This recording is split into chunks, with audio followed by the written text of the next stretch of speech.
Di dalam Islam itu kita memang tidak cukup ya hanya dengan menggunakan Quran, hadis saja tidak cukup. Tapi mengikuti perilaku ulama itu sangat penting.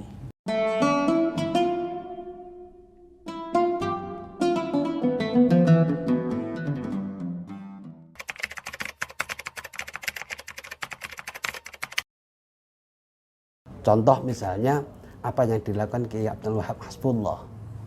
Dia ahli manajemen. Dia leader, betul-betul leader. Memimpin Nahdlatul Ulama tidak hanya dengan akal rasio, tetapi juga dengan menggunakan akal budi. Punya kemarifatan di situ itu. Contoh yang paling monumental adalah syair Yalal Waton. Syair Yalal Waton ini dideklirkan oleh Mbah Wahab Hasbullah itu tahun 1936. 11 tahun Indonesia sebelum merdeka. Mbah Wahab Hasbullah sudah mengatakan Indonesia biladi. Padahal pada saat itu di Nusantara ini masih negaranya bentuk negara Hindia Belanda. Tetapi Mbah Wahab Hasbullah nampaknya sudah punya ilmu futurisme lah gitu kan begitu ya. Punya ilmu yang tahu sekian tahun yang akan datang bahwa nanti Indonesia akan muncul negara yang namanya Indonesia. Maka kemudian syair Yalal Waton itu ada satu penggalan baitnya Indonesia biladi. Indonesia negaraku. Ini kalau bukan karena kebeningan hati bahwa Hasbullah, saya kira juga prediksi itu ya menjadi antara iya dan tidak. Tapi nyatanya 1945 Indonesia betul-betul merdeka dan namanya betul-betul Indonesia, bukan Hindia Belanda, bukan Nusantara atau yang lain. Tapi Indonesia ini. Ini adalah contoh-contoh yang diberikan kepada para ulama-ulama pendahulu kita sampai kepada kiai-kiai sampai sekarang.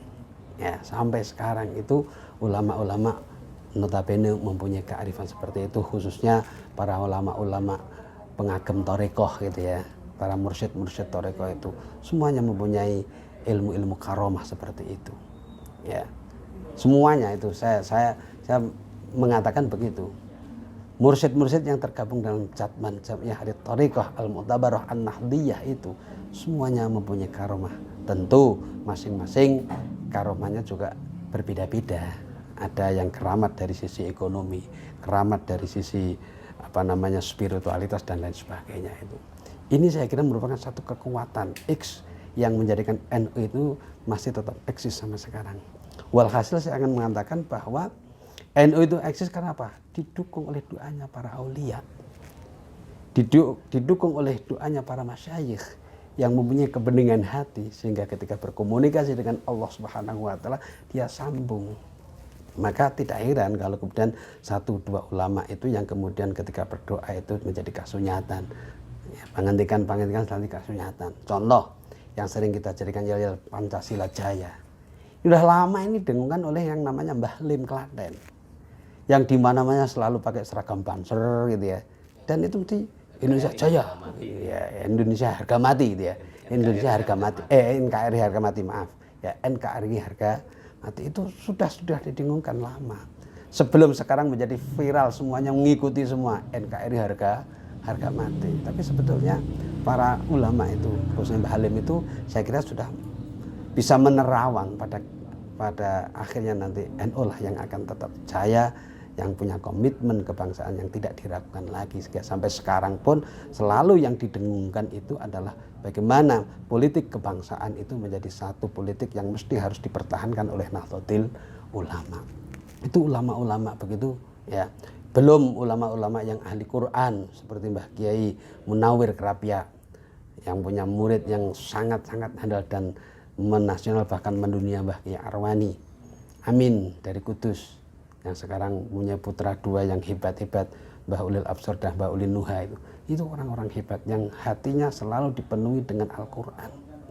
Bahkan konon kemarin itu Bu Ismah garwane Mbah Ulin itu konon ketika meninggal itu jasadnya wangi. Ini karena memang orang-orang hebat itu selalu begitu. Ini karena apa? Yaitu kalau kembali kepada al-istiqomah khairun min alif karomah, ya karena keistiqomahannya dia merawat Al-Quran, keistiqomahannya dia mengajar para santri-santri untuk menghafal Al-Quran dan seterusnya itu.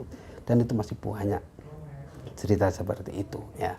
Bahkan tokoh-tokoh yang lebih lama lagi seperti Diponegoro dan lain sebagainya itu.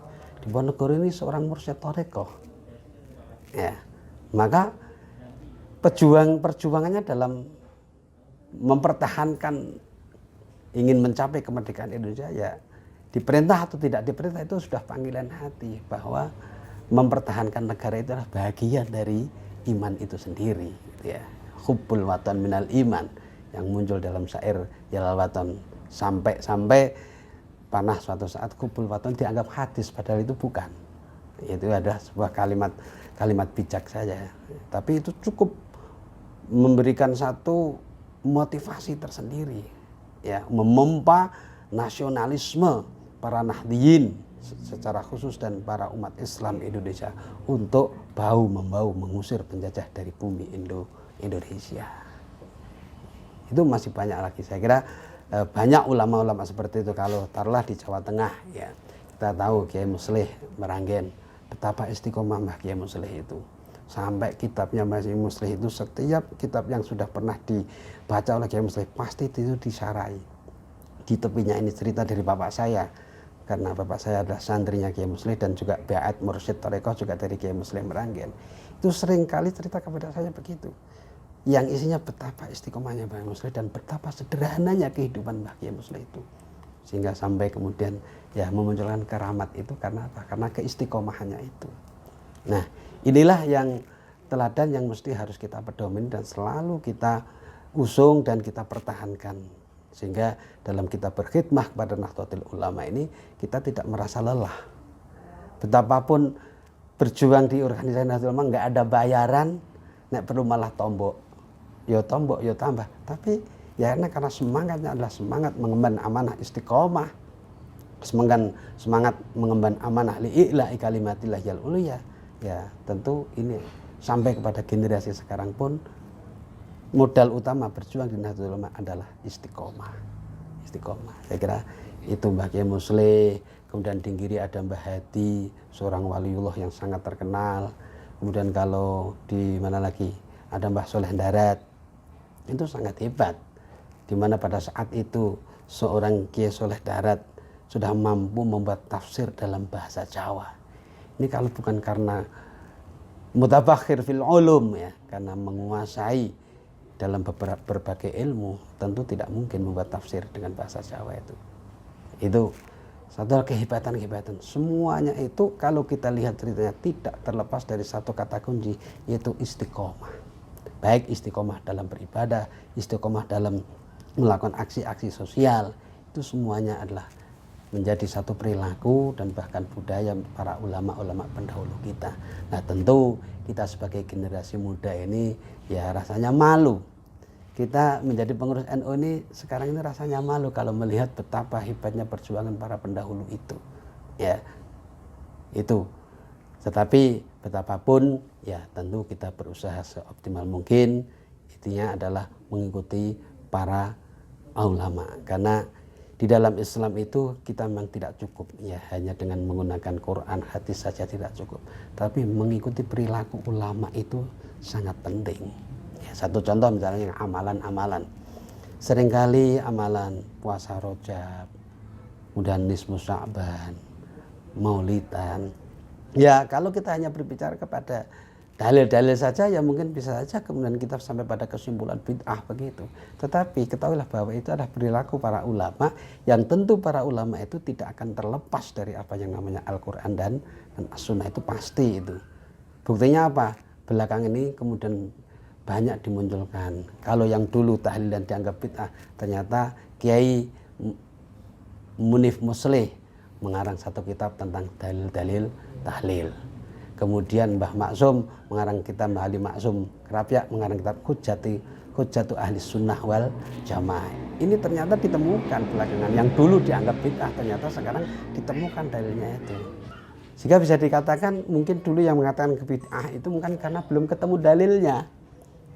Sekarang bid'ah itu sudah mulai mereda ketika mereka sudah menemukan dalilnya.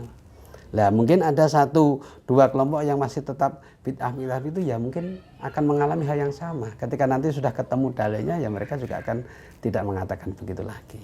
Nah, ini hebatnya para ulama Nahdlatul Ulama seperti itu. Selalu apa yang dia lakukan pasti ada sandarannya. Ini.